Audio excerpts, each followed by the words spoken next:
I'm Sarah Wilson and you're listening to the Roots and All podcast. I'm here to help you get growing. Join me as I explore everything plant related both indoors and out and provide the information you need to create your perfect green environment. Hello and welcome to this episode of the podcast. I recorded this interview a while ago and I've been deliberating when to release it because it is a bit different to a lot of the recent episodes which have been mainly concerned with gardening. I first heard Robin speak at a day that was organised by Toby Diggins, who I interviewed in episode 10. If you haven't listened, you must. It's all about aesthetic ecology and it's a listener favourite.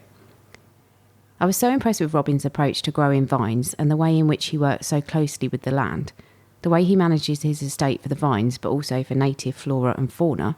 And although I'm pretty clueless about winemaking, I thought the methods he and his partner Georgina used to produce their wines was also fascinating.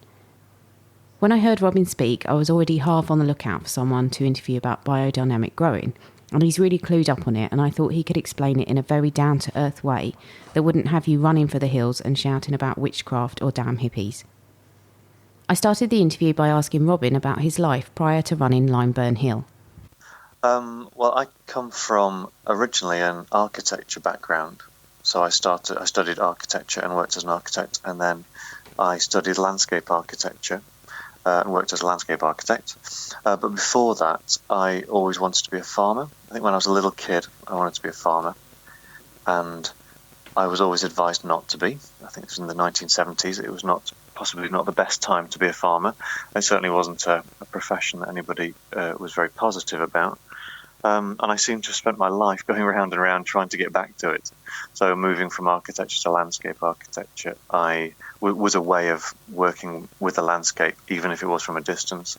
And then I started teaching it, which got me out of the office and started working with people who were enthusiastic about it, with students. I had a little sort of landscape design and construction business for a while, which put me more in touch with the earth. And from then, I then moved into, well, actually, I worked as a shiatsu practitioner. So I worked with the energy, sort of healing energy of the body, while I was teaching. And when I finished the teaching job, I then set up the vineyard with my partner, my wife, Georgina. And interestingly, the vineyard kind of brings everything together.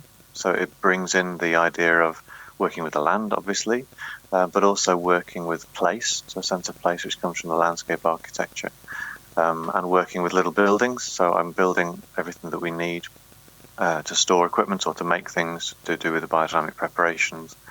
But also there's the sort of the energetic aspect of shiatsu, which comes in quite well, working with the sort of trying to get a sense of what plants would benefit from and what would help them grow as well as possible. So that's how it's kind of started. And then we decided to set it up.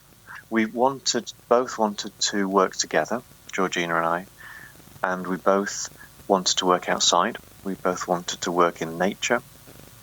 And we talked about various different things. Eventually, we both came up with the idea separately, which we then shared, about running a vineyard. And then we visited a few vineyards and realised that it is possible to make amazing wine in England. And so we visited a few organic vineyards in the UK. Yes, and that gave us the sort of the belief that it was possible, and that's why we started. Yeah. And what do you produce from your vineyard? This probably sounds like a daft question, but No, lots of different wines that you can produce. We have 6 different grape varieties. They're all what are called, or most of them are what are called hybrids, which are a cross between quite a well-known, maybe an older grape variety, say Cabernet Sauvignon or Sauvignon Blanc or Riesling or something like that, crossed with disease-resistant varieties to make them more suitable for the English climate and also more suitable to organic and biodynamic growing. Also, out of those comes we make 3 different wines. At the moment, we make 3 different wines, which are all a kind of wine which is called Pétillant Naturel. and that is it's a type of wine which is a traditional French sparkling wine. So it's not using the champagne method, which creates a different kind of wine.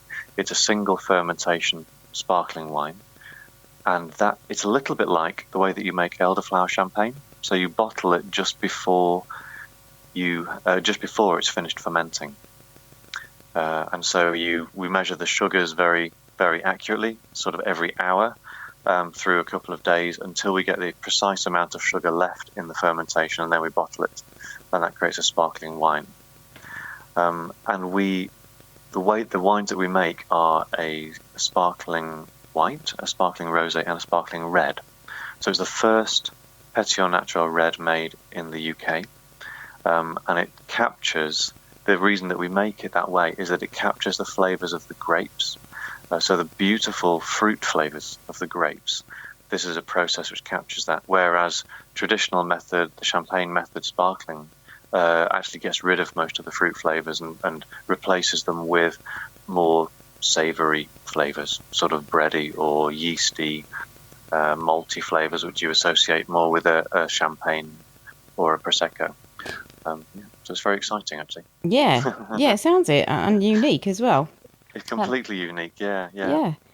Well, you mentioned that you're organic, but you're also biodynamic. So can you explain a little bit about what that involves? Yes, biodynamics is an agricultural system, or an approach to agriculture that was developed by Rudolf Steiner in the 1920s. So it's a system that it started when a series of farmers contacted him to ask for his views on agriculture, because they'd been introduced to the new pesticides and the new fertilizers and the new seeds after the First World War, and they were having all these wonderful yields, and the vegetables were much bigger, but they began to recognize that the soil was getting worse, and the nutritional value of the food was actually getting worse as well. They were collecting seed from the veg, but the seeds were not viable, and the wildlife and the sort of associated habitat around the farms was also degrading. And so they went to Steiner because of his sort of polymath approach, his hugely broad understanding of the world, for his views, and he gave a series of lectures which outlined biodynamic agriculture, and it was the first organic agriculture system that was written down, that was certified. The Soil Association, I think, started in the 50s, and it kind of set the seed for the organic movement. A lot of the people who were on those original courses with Steiner then went on to develop the organic agriculture certification systems around the world. So it kind of set the scene for it. So biodynamics includes all of the organic ideas. So it includes the idea that you don't use systemic chemicals, that you look after the soil, that you don't spray pesticides and herbicides and so on. But there's a series of additional points which biodynamics works with. So it works with a series of medicinal herb preparations. So Steiner outlined 9 different preparations which are applied in various different ways to the vineyard. So those include dandelion flowers, nettle, chamomile, using oak bark, and a few others. And they're all transformed in some way, so they're all broken down in some way into their constituent parts. And you can kind of look at it in different ways. Steiner talked about it from a spiritual point of view, sort of an esoteric point of view, that each have certain qualities which that then brings to the soil and the land and the harvest, the crop. But they also bring in very sort of material aspects, i.e. We use a lot of yarrow, and yarrow has high sulfur content in it. We use horsetail, which has a high silica content in it, which helps dry out leaves and prevent mildew. And various other things have high potassium content and high phosphorus content and so on. So it's kind of a mixture of the spiritual and the material. And that's also one of the key ideas of biodynamics, is that you work in both a sort of an energetic, emotional, spiritual way, as well as a material and physical way. And you're combining the two all the time. Other aspects are that we work with the cycles of the nature. So we work with the moon cycles. So we plant, we harvest. If possible, we do our plant sprays on certain days, which are more associated with different parts of the plant. So there's a calendar that's been developed over the last 80 or so years, which outlines certain days are better for working with the roots of a plant. So that's when we would actually do transplants or maybe grafting, and other days that might be more associated with leaves. So we might do a compost tea spray on those days, and so on. So we do our best to work to that, but in the English climate, it certainly isn't the easiest thing to follow. So we certainly don't follow that too rigorously. No, I can imagine, and especially when you have sheep appearing out of nowhere, I imagine. Exactly, yes. So when I heard you speak, before you were talking about a I knew I was going to mess that up, salutogenic approach that you take to growing. So does that fit into that whole biodynamic way of growing? And can you describe that a little bit? Yes, absolutely. Before that, actually, one of the ideas that leads into that is one of the principles Steiner talked about was trying to work with the idea of the farm as an organism. So thinking of the farm as almost as a living being in itself, and your role is to understand all the systems on that farm, and support those systems as best you can, if possible, within the farm itself. So, for example, we might lay a hedge, and the trimmings that we take from that, we will chip down, we'll turn into a compost, and we'll put those on the vines. The grape mark, which is the skins and stems that are left over after wine making, we'll then bring back and compost again, and those might go around the apple trees, for example. We have willow stands, which we use to treat wastewater, and we use the willow to make a willow tea, which is high in particular acids which help prevent disease on the vine, and so on. So we try and work in cycles within the farm and think of it as an organism, almost as if the farm has a character, which links a little bit back into this idea of it having a sense of place.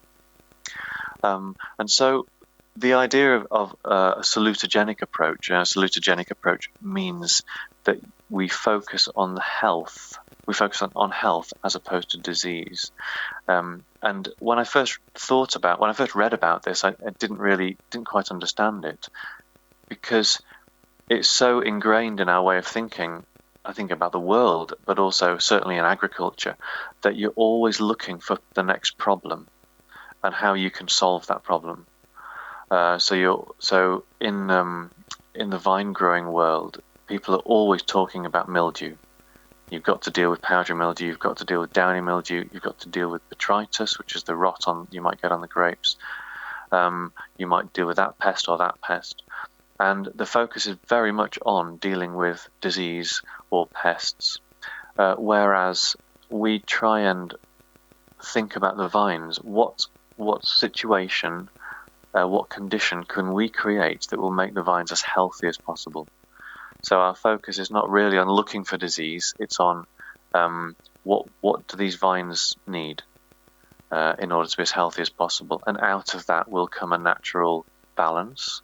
So the relationship with the soil and the microbes and the air and the sun and so on will achieve a certain balance, and that will make them as healthy as possible, and that will give them a level of resistance as well.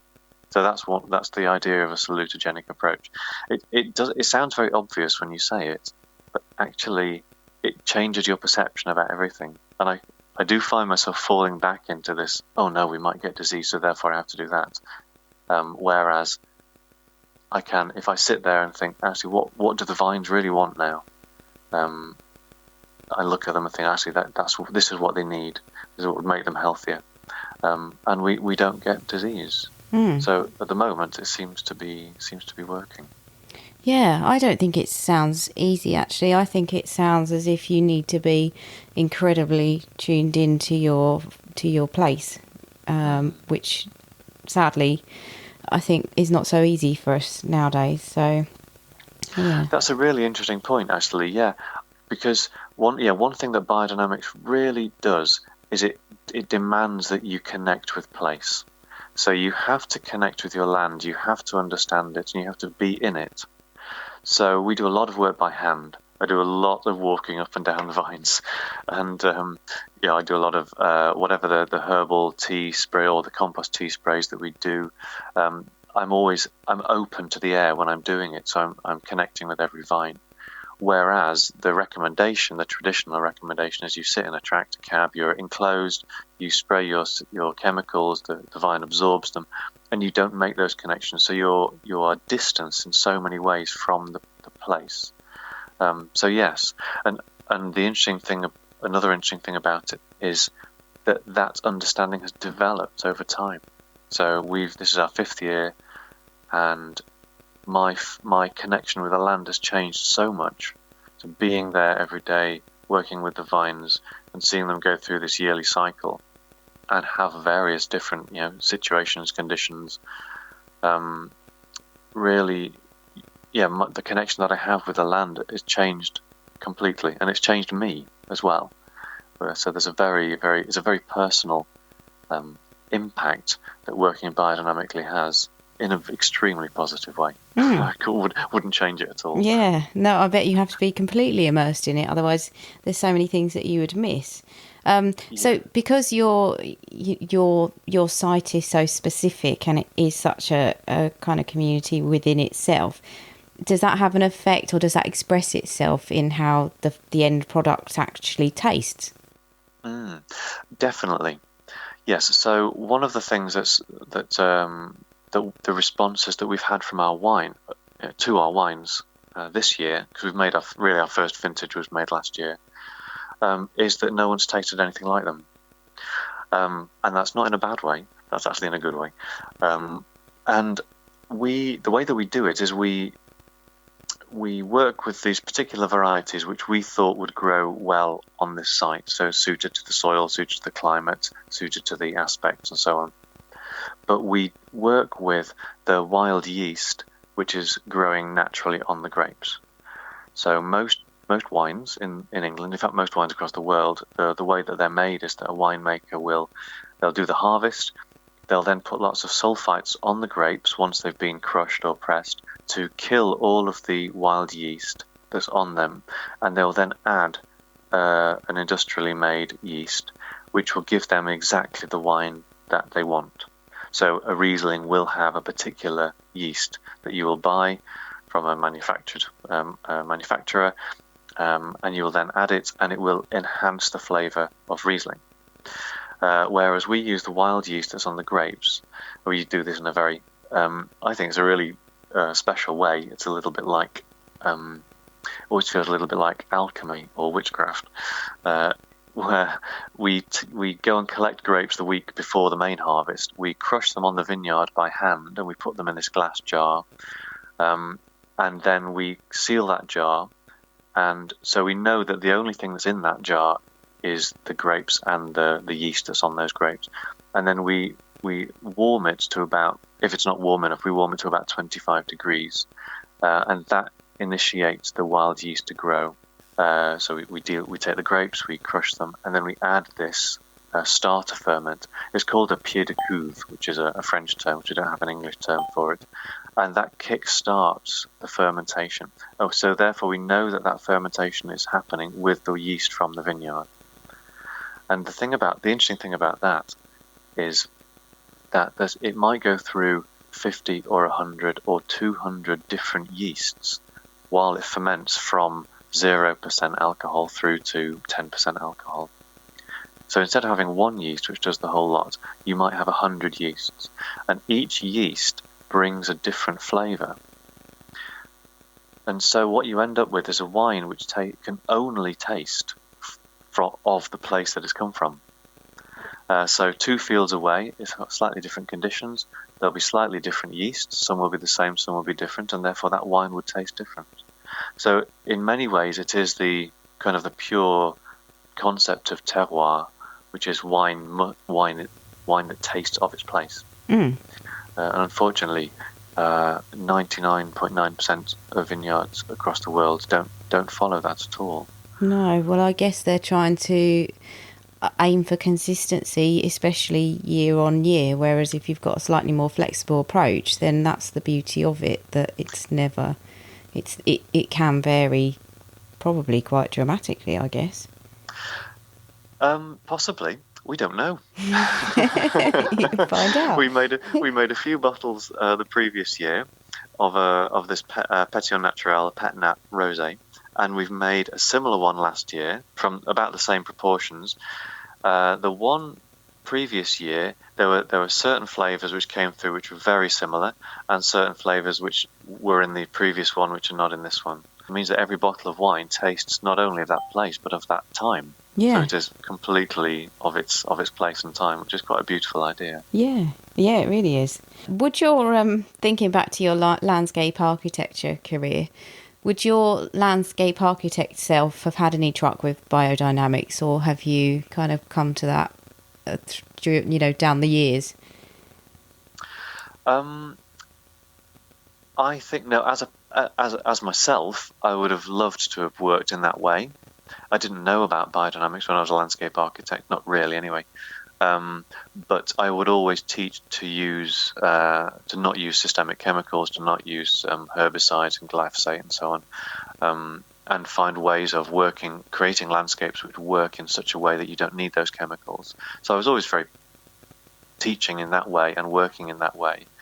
I think that the main difficulty, the main conflict between the two approaches is that as a landscape architect, you're working primarily for somebody else. So in some ways you have to take on their ethical attitudes, their particular approach to the world.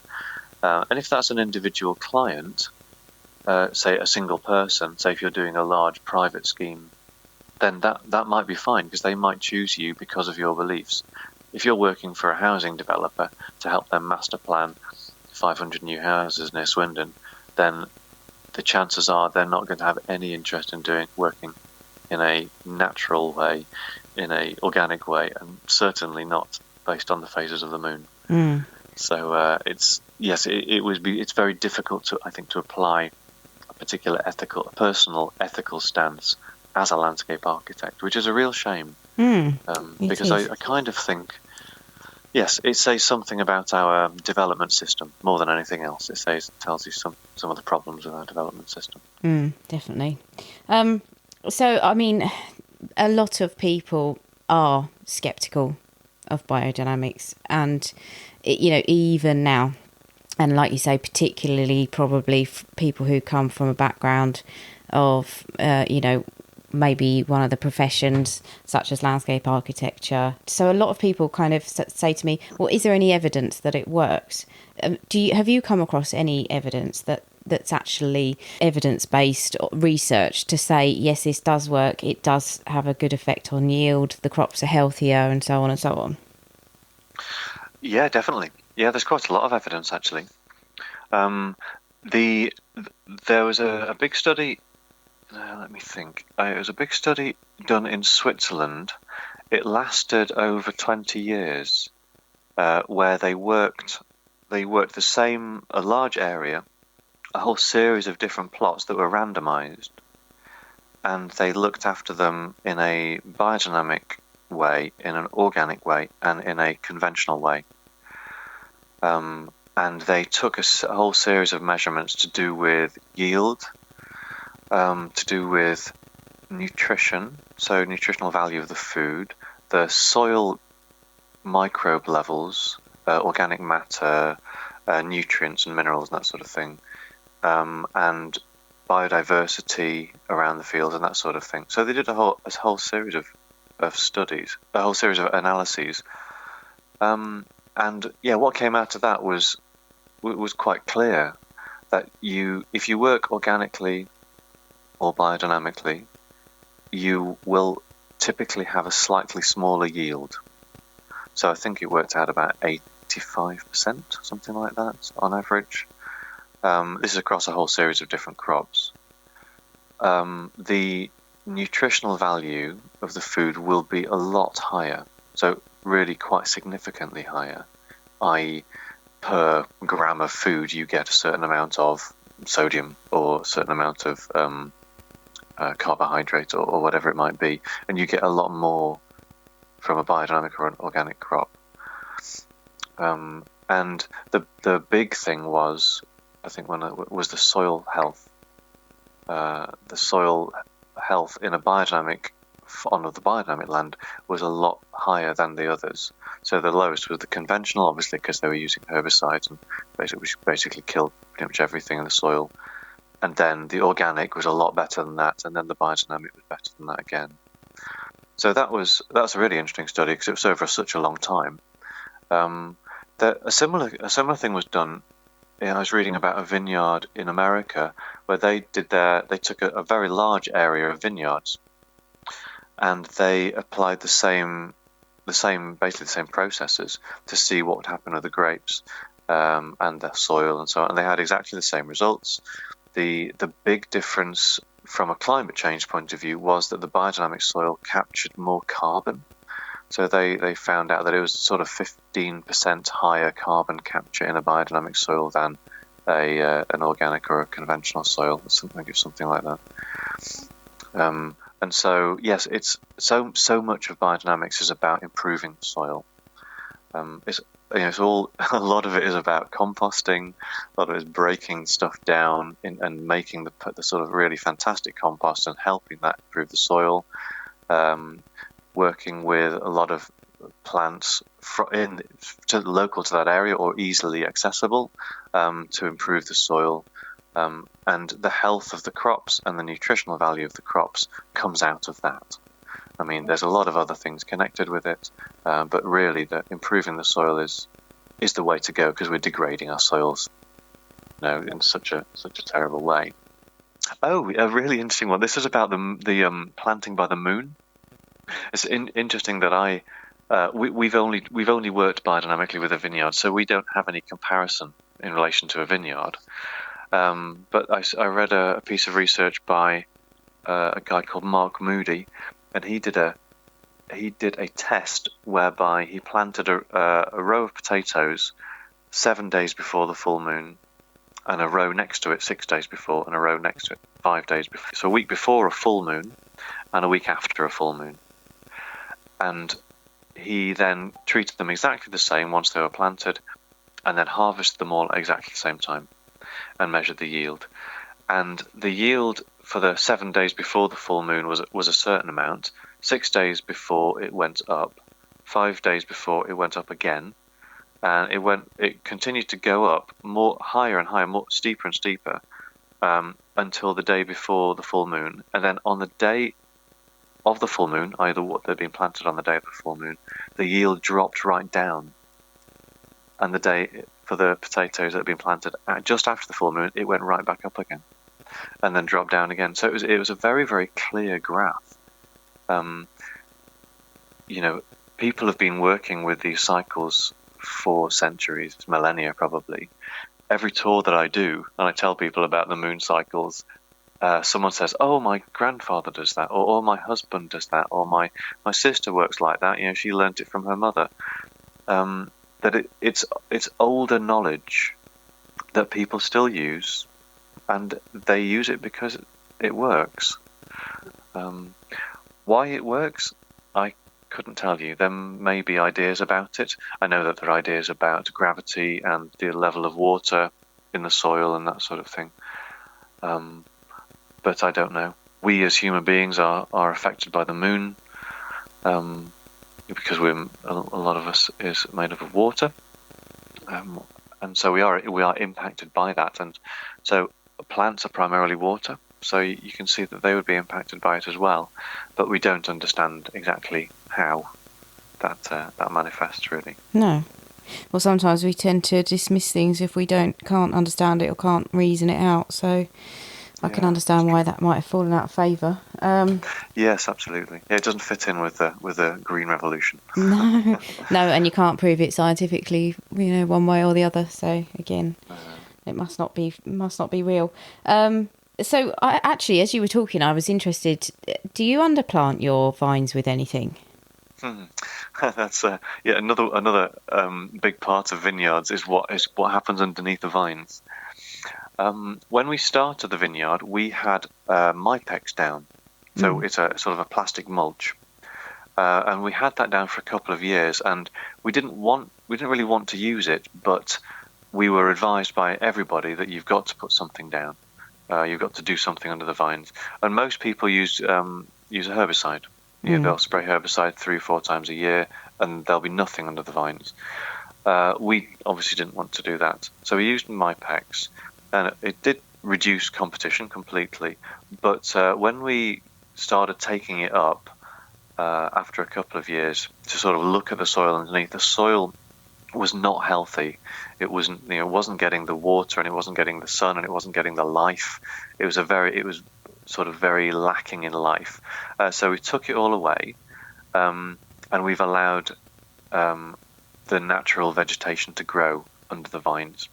So after a couple of years, they've got a little bit of strength. The roots are set quite well. So we thought they'd be able to they would deal with competition quite well. And so we have allowed the natural flora to come back, and it's been fantastic. We grow our vines. We don't grow them in a traditional way. We don't grow them very close to the ground, which is what most vineyards do. We grow them about 1.5 meters off the ground. So what that does is it lifts them above the humidity of the grass. If you have too much humidity, then you've got a greater chance of bringing in diseases and that sort of thing.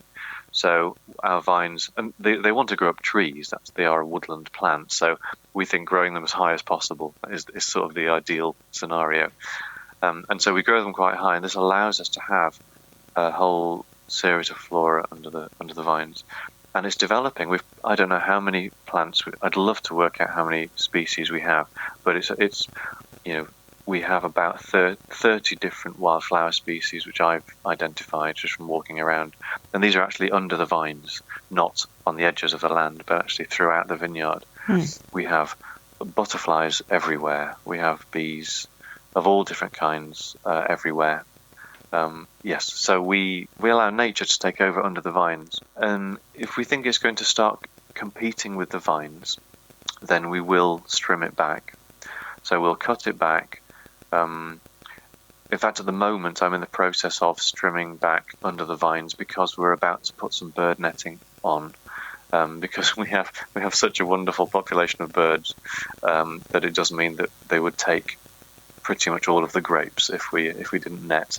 So just as the grapes are beginning to ripen, we have to net the whole vineyard, and the nets stay up for maybe a month, and then we harvest and then we take the nets down. Yeah, I suppose you can't really avoid that, can you? No, you can't have it both ways. No. So I love this sort of balance. It's like a game. We play we put up lots of bird boxes. We encourage as much diversity, and we have blackberries and sloe and hawthorn and elderberries everywhere. So full of birds of prey. We have maybe 4 or 5 different birds of prey that are regularly on the vineyard. But then, yes, the blackbirds have now started taking the grapes from the earliest ripening red grapes. So I'm netting tomorrow. Right. I don't blame you. yeah, it you can only take so much. So if people wanted to find out more about your vineyard, I know you run courses as well, and it sounds like an idyllic place, and it sounds like you're doing everything brilliantly. So where would people find out more about the vineyard and also about the wines that you produce? Well, we have a website, limeburnhillvineyard.co.uk. So you can just search for that on a search engine or put it in. We are just south of Bristol in the Chew Valley, near Chew Magna, and we run a series of tours through the year. I think next year we'll probably run a few more because we'll have a bit more wine next year. I've run 3 biodynamic wine growing workshops also this year, and so I'll be running more of those next year, which is a day-long introduction to biodynamic viticulture and winemaking. And it sort of introduces the basics of what biodynamics is, and then what vines are and how they grow and how we look after them, and then how we make the wine. So they've been really popular of this year, which has been fantastic. The tours, we've probably run about one a month, something like that, through May through to September. I also do talks. I'm giving a talk to the local gardening society, and also the Avon Organic Society, or Organic Gardening Society, next year. So that's where you can see Robin if you're interested in finding out more. And please do check out his website, which is limeburnhillvineyard.co.uk. And if you're ordering wine from Robin, don't forget I'm always happy to receive Christmas gifts of the alcoholic sort. A really big thank you to Robin for the interview, and thanks to you for listening. I'll catch you next Tuesday. You can download or listen to the podcast direct from the website www.rootsandall.co.uk, where you'll also find my blog and a sign-up form for the newsletter, which gives you a weekly roundup of content, plus the inside scoop on things like upcoming guests. Or you can subscribe wherever you normally get your podcasts. Email me with comments and feedback at podcast@rootsandall.co.uk. Follow me on Twitter, Roots and All, Facebook, Roots and All UK, and Instagram, Roots and All Pod. But please also check out my Patreon, where you can make a one-off donation or take out a monthly subscription to help support my work, because if you like what I do, please help me to continue doing it. Even if you make a one-off donation of £1, trust me, it all helps, and I will be immensely grateful. So please go to Patreon and search for Roots and All.